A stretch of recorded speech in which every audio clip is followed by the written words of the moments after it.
आदरणीय गौरव भाटिया जी है, जो हमारे पार्टी के स्पोक्स पर्सन है। आज हम दोनों आप सबके सामने बंगाल में ममता बनर्जी की जो शासन के नाम पे दुराचार चल रहा है, जिस तरीके के करप्शन चल रहे हैं, और जो कैग रिपोर्ट 2021 वाला जो कैग रिपोर्ट जो संसद में पेश हुआ है, उसमें जो विषय कैग ने सरकार के सामने, केंद्र सरकार के सामने और हम सब के सामने लाए हैं, इस विषय पर आप सबको अवगत कराने के लिए आज का ये प्रेस कॉन्फ्रेंस है।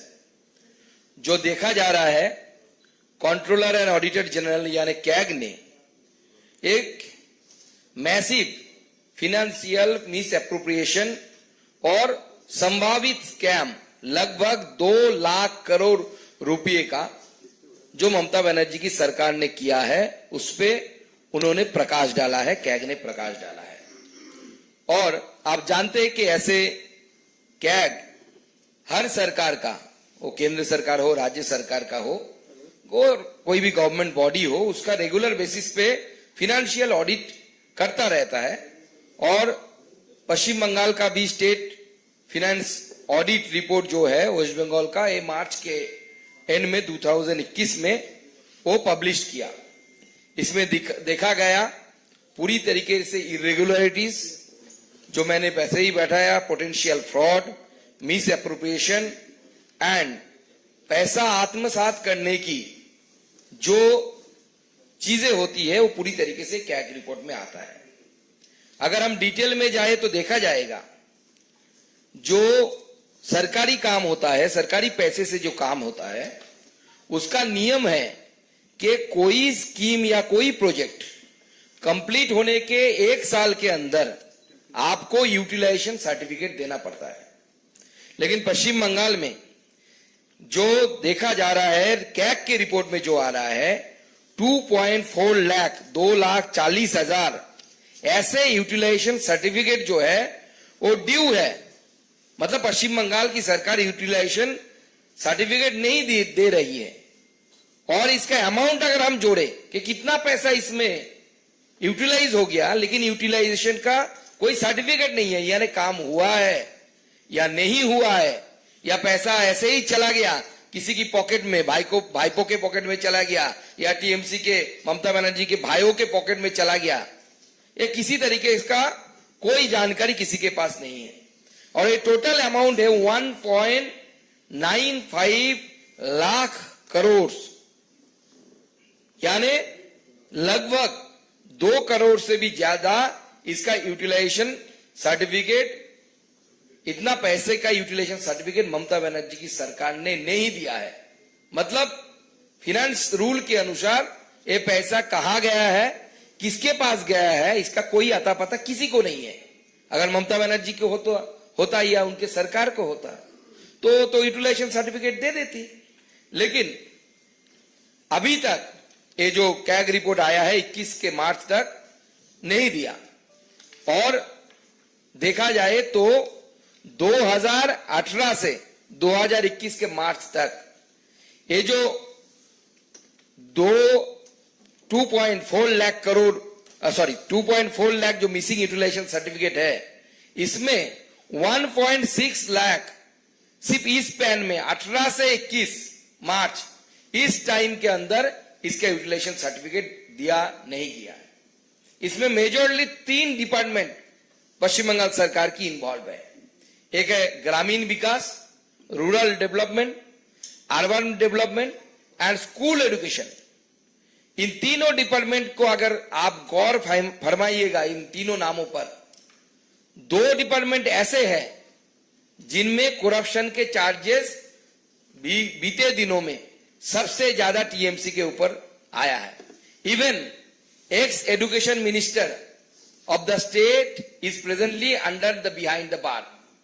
अभी जेल के अंदर है हमारे education minister, x education minister.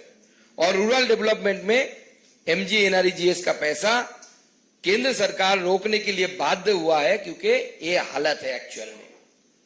और आप जानते हैं कि यूसी नहीं देने का मतलब है कि आप फ्रॉड किए हैं, इस पे आप पे, इस एंगल पे आप पे उंगली उठती है।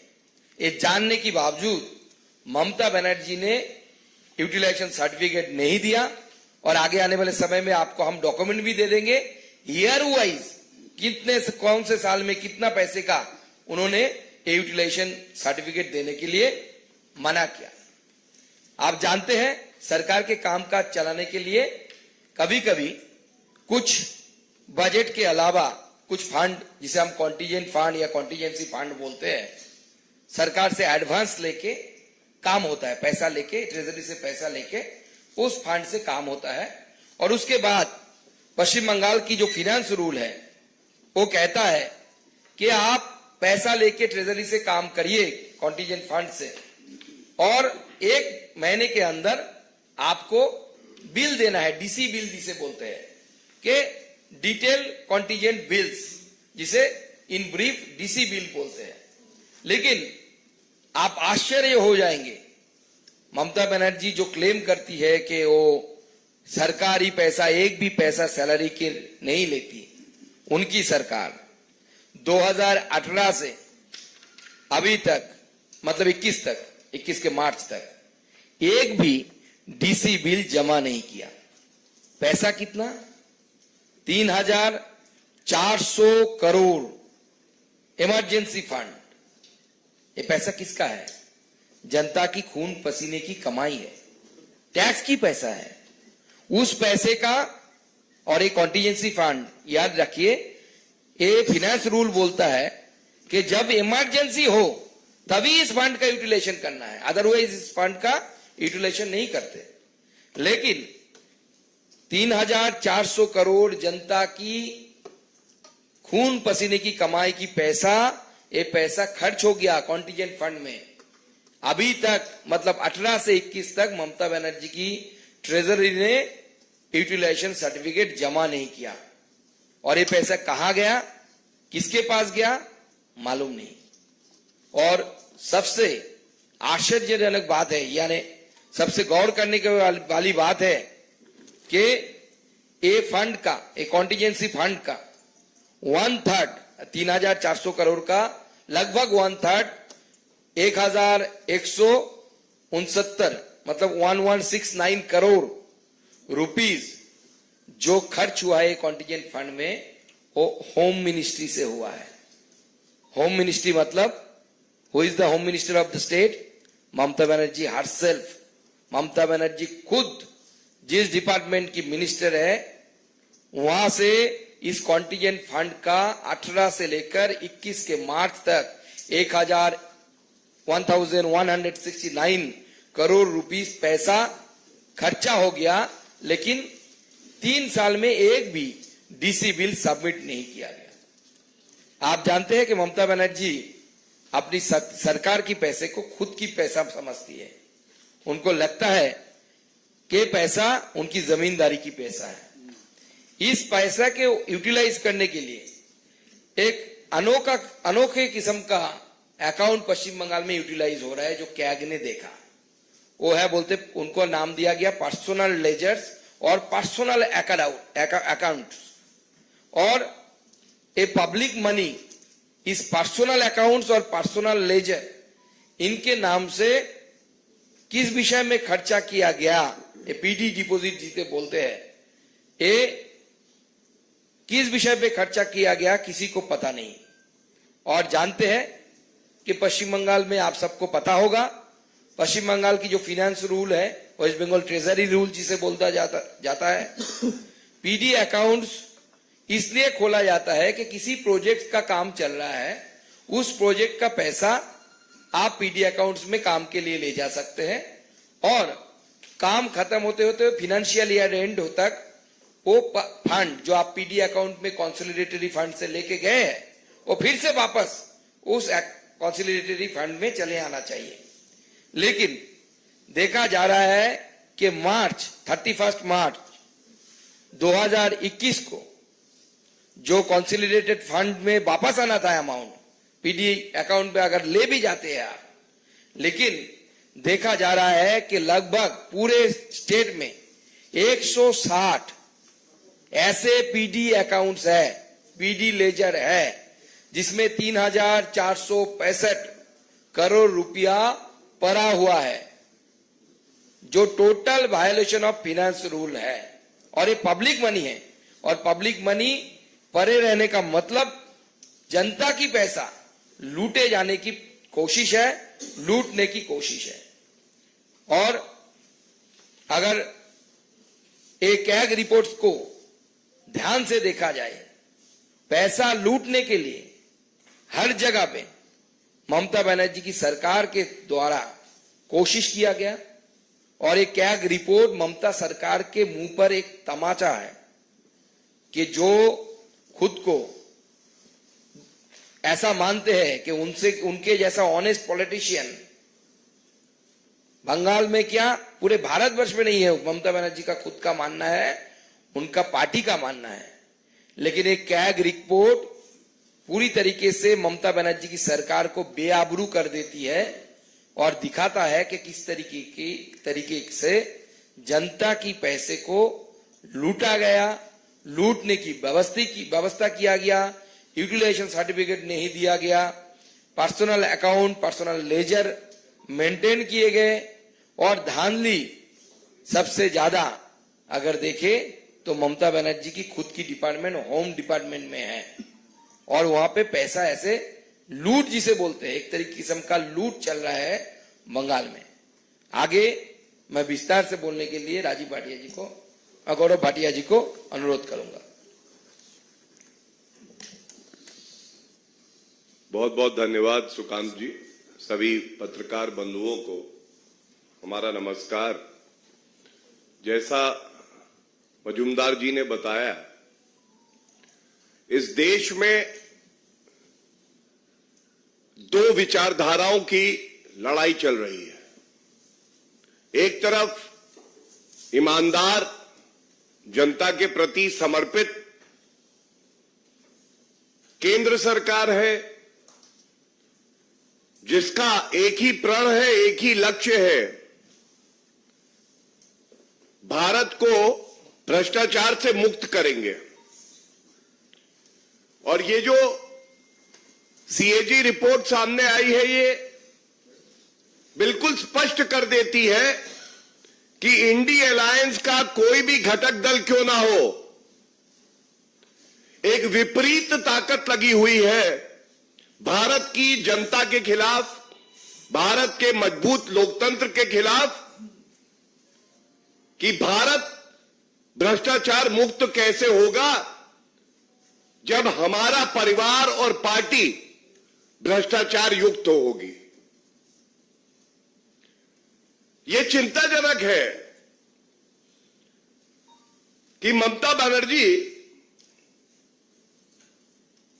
जो कि बात करती है मां, माटी, मानुष, और उसी प्रदेश से आज मदर ऑफ ऑल स्कैम्स, सबसे बड़ा भ्रष्टाचार सामने आ रहा है। आप सोचिए, सीएजी रिपोर्ट में जो तथ्य सामने आए हैं, जब एक नोशनल वैल्यू 2G घोटाले को दी गई थी तो वो भी 1,76,000 करोड़ के आसपास था। तब कांग्रेस की भ्रष्टाचारी सरकार केंद्र में थी, और पश्चिम बंगाल एक प्रदेश से 2 लाख करोड़ रुपए से ज्यादा का घोटाला हो जाता है। Why shouldn't we call it the mother of all scams? From a corrupt leader like Mamata Banerjee, who has completely forgotten that she has taken oath under the Constitution of India to follow the Constitution, the rules, the procedures laid down. ये कहना गलत नहीं होगा,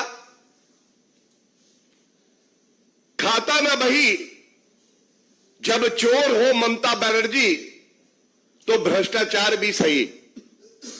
खाता ना बही, जब चोर हो ममता बनर्जी तो भ्रष्टाचार भी सही। और यह बात मैं इसलिए उजागर कर रहा हूं, हमें एक बात समझनी होगी। अभी कुछ सप्ताह पहले सुकांत जी साक्षात देखे हैं उस घटना को होते हुए। ईडी के अफसर पश्चिम बंगाल जाते हैं तो जो जंगल राज है वो इस कदर हावी है ममता बनर्जी के मस्तिष्क में कि वहां पे ईडी अफसरों पे हमला कर दिया जाता है। क्या संदेश देना चाहती थी ममता बनर्जी? कानून से मैं ऊपर हूं, केंद्र से भी अगर रुपया आएगा, प्रदेश की आमदनी जो होगी मैं लुटा डालूंगी, लूट खसोट चोरी होगी, धोखाधड़ी मैं करूंगी। जब संवैधानिक संस्था कंट्रोलर एंड ऑडिटर जनरल, जो कि संवैधानिक संस्था है, हमसे हिसाब मांगेगी तो मैं कहूंगी ठेंगा नहीं दूंगी, जाओ। ये करारा तमाचा मारने का प्रयास है ममता बनर्जी का पश्चिम बंगाल की जनता के गाल पर वो भूल गई है जब कानून का डंडा पड़ता है तो अच्छे अच्छे भ्रष्टाचारी भी सीधे हो जाते हैं। मैं इसी संदर्भ में एक और बात बताऊं। टीएमसी के ही नेता शाहजहां शेख, जिस मुख्यमंत्री को यह सुनिश्चित करना था कि उनके पार्टी के भ्रष्टाचारी ईडी के साथ सहयोग करे, वो फरार है। क्यों फरार है? क्योंकि जैसा आपके समक्ष अभी रखा गया, घोटाला तो कर दिया ममता बनर्जी ने, अब जवाबदेही की बारी आई तो जो लोग भ्रष्टाचारी हैं उनका किंगपिन कौन? क्वीन पिन भी कह सकते हैं ममता बनर्जी। और देखिए, जो बात अभी कही गई उसी को आगे बढ़ाते हुए कुछ और बिंदु आपके समक्ष रख रहा हूं। जब कोई भी राज्य के कोष से खर्चा होता है तो उपयोग हुआ वो रुपया, उसका प्रमाण पत्र देना अनिवार्य है रूल्स में। इससे यह सुनिश्चित होता है कि जनता का रुपया जनता के काम में आया और जो मुख्यमंत्री है, मंत्री है, उन्होंने अपनी संवैधानिक जिम्मेदारी का निर्वहन किया। लेकिन यहां क्या हुआ? सीएजी ने बिल्कुल स्पष्ट कहा,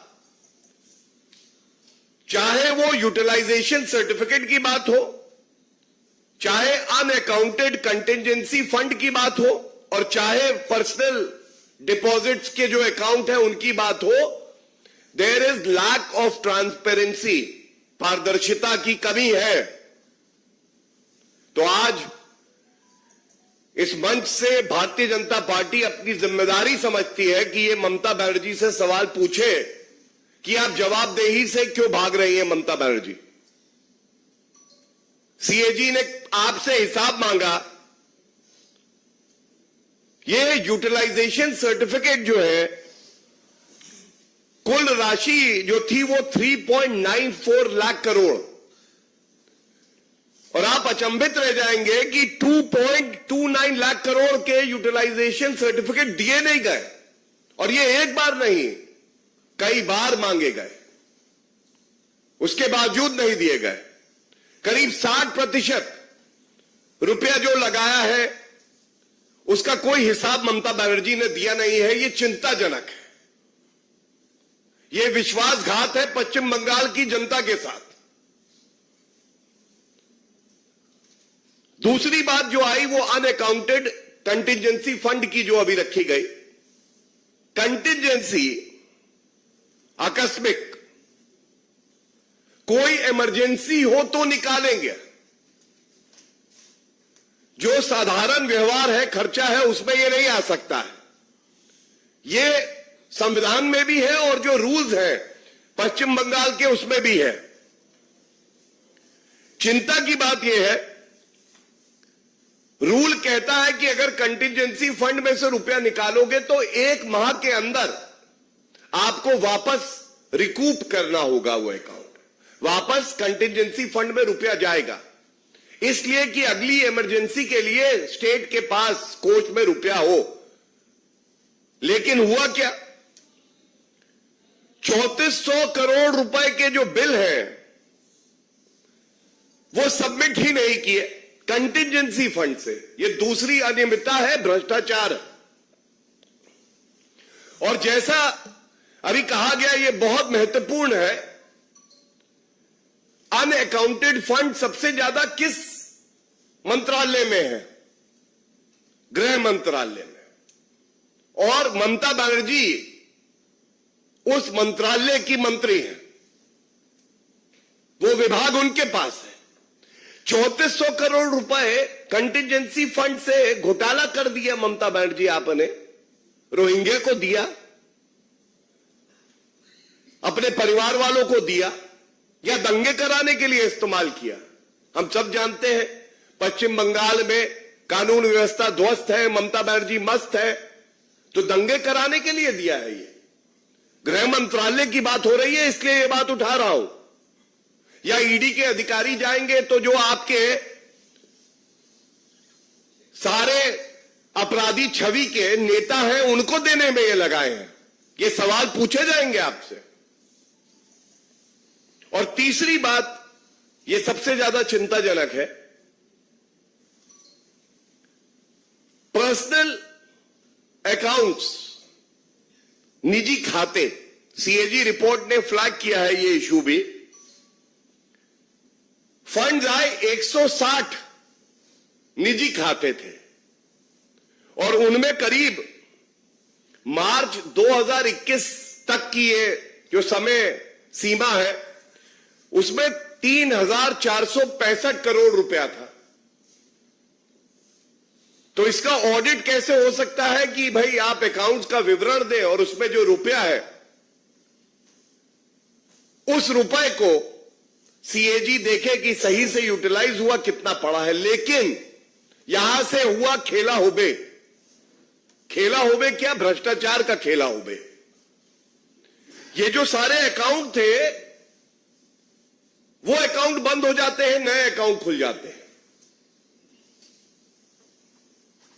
इससे क्या लाभ होता है कि वो नए साल के अकाउंट से सारा रुपया इधर आया और इधर से खर्च किया अपने निजी आवश्यकताओं के लिए या पार्टी के लिए या दंगे कराने के लिए। राशि छोटी मोटी नहीं है। मैंने आपको बताया 2,30,000 करोड़ करीब करीब यूटिलाइजेशन सर्टिफिकेट में, अनअकाउंटेड कंटिजेंसी फंड में थी 3400 करोड़, और ये जो पर्सनल डिपॉजिट्स है इसमें है राशि 5,000 करोड़ रुपए। ये तीनों जो अहम बिंदु आपके समक्ष उठाए हैं, इससे एक बात जरूर उजागर हो गई है, चोरी भी मैं करूंगी और सीना जोरी भी मैं करूंगी। मैं कानून से ऊपर हूं, मुझसे कोई सवाल ना पूछे। सवाल पूछेगा तो गुंडा राज है, मेरे गुंडे हैं पश्चिम बंगाल में। ममता बनर्जी की सरकार में तो निर्दोष मार दिए जाते हैं, महिलाओं के साथ बलात्कार हो जाता है, अफसरों के साथ गुंडागर्दी होती है, पीटा जाता है। सारी संस्थाओं को जो संवैधानिक है, जो अपने कर्तव्य का निर्वहन करती हैं, उनको डराने का काम कोई कर रहा है तो ममता बनर्जी कर रही है। और इसीलिए इस मंच से एक बात कह के मैं अपनी बात को विराम दूंगा। आज भ्रष्टाचारी ममता बनर्जी हो या पापी आपके अरविंद केजरीवाल हो या भ्रष्टाचार की जननी कांग्रेस पार्टी है, चाहे आरजेडी हो चाहे जेएमएम हो, किसी को यह गलत फहमी ना हो कि आप पहली बात कानून से ऊपर है, दूसरा आप जो ईमानदार अधिकारी है, जो वर्दी है, उसको डरा सकते हैं, और तीसरी बात, जनता आपसे दबने वाली नहीं है।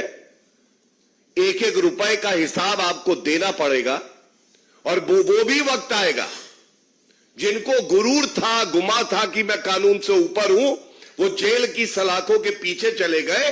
ये ताकत होती है ईमानदार सरकार की, ईमानदार एजेंसी की। वो वक्त भी आएगा ममता बनर्जी, एक एक रुपए का हिसाब आपको देना पड़ेगा। धन्यवाद। कोई सवाल हो तो पूछ सकते हैं। इस पे अगर किसी का सवाल हो तो कृपया करके पूछ सकते हैं। सर, एक बात आ रही है, 2 तारीख से ममता बनर्जी जो है वो धरने पर जाने की धमकी दे रही है। उनका कहना है कि 7,000 करोड़ रुपया जो है वो ग्रामीण विकास का केंद्र सरकार जो है वो पैसे नहीं दे रही है, जिसके कारण मनरेगा की जो धरती है उन्हें भुगतान नहीं हो रहा। अच्छा किया आपने ये सवाल पूछा, और ये संयोग नहीं है। जब कोई कुकर्म करता है, भ्रष्टाचार करता है, तो सृष्टि भी उनका साथ देती है जो ईमानदार होते हैं। इसी कैग रिपोर्ट में एक और भाग है, मैं आपसे पढ़ देता हूं क्योंकि आपके प्रश्न का उत्तर भी आपको मिलेगा।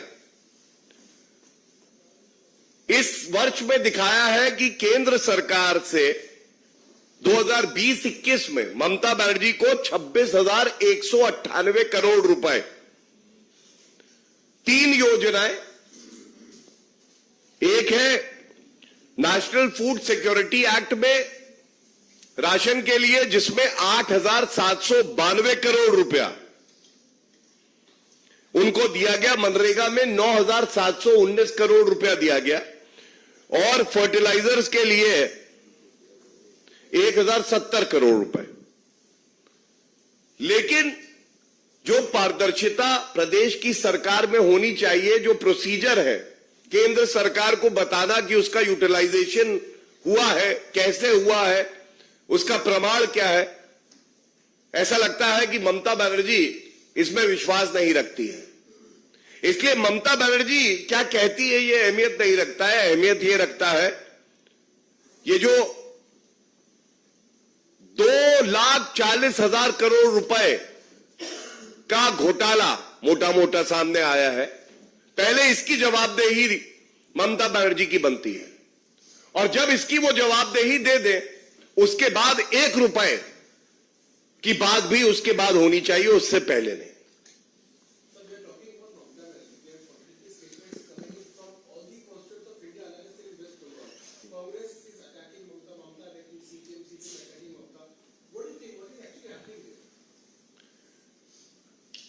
The reality of the India alliance is coming out.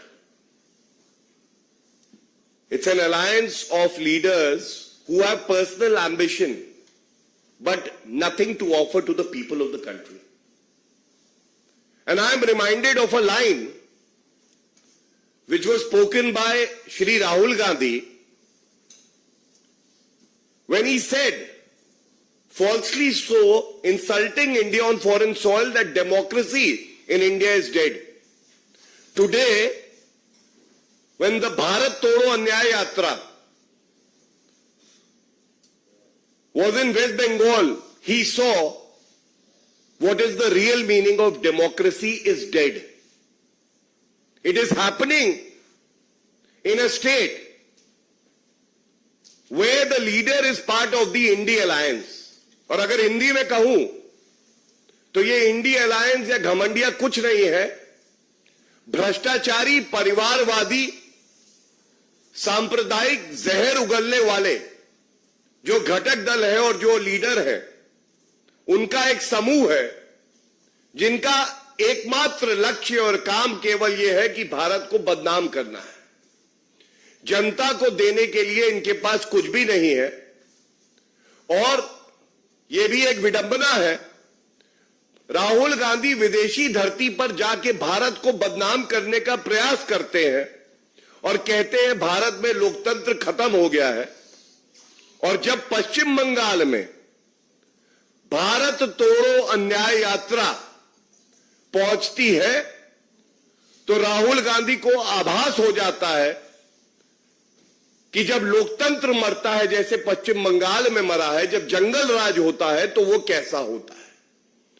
और ये पश्चिम बंगाल इंडिया अलायंस का ही हिस्सा है और ये आईना राहुल गांधी जैसे नेताओं को, ममता बनर्जी को, अरविंद केजरीवाल को, तेजस्वी यादव और अखिलेश यादव को दिखाया जा रहा है।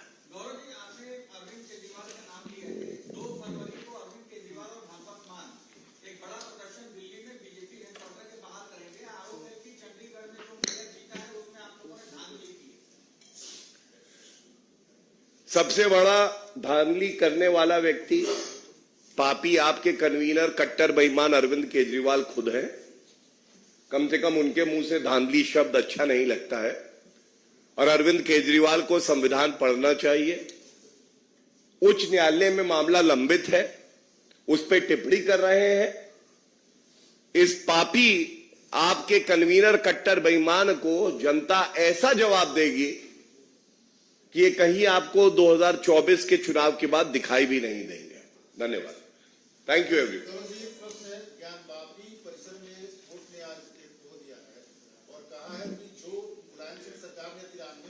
Thank you so much.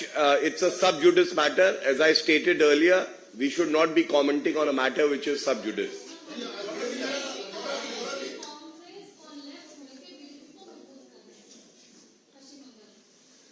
देखिए, ये सारे मिल सकते हैं, सब दगे कारतूस हैं, कुछ निकल के आने वाला है नहीं। नरेंद्र मोदी जी की जो गारंटी है, जो ईमानदारी है, मैं पुनः कहूंगा, जनता का ये मानना है नरेंद्र मोदी जी की नीयत गंगा जल की तरह पवित्र है और उनकी विश्वसनीयता जो है वो हिमालय की चोटी की तरह सबसे ऊपर है। उनके सामने कोई नहीं टिकने वाला। धन्यवाद।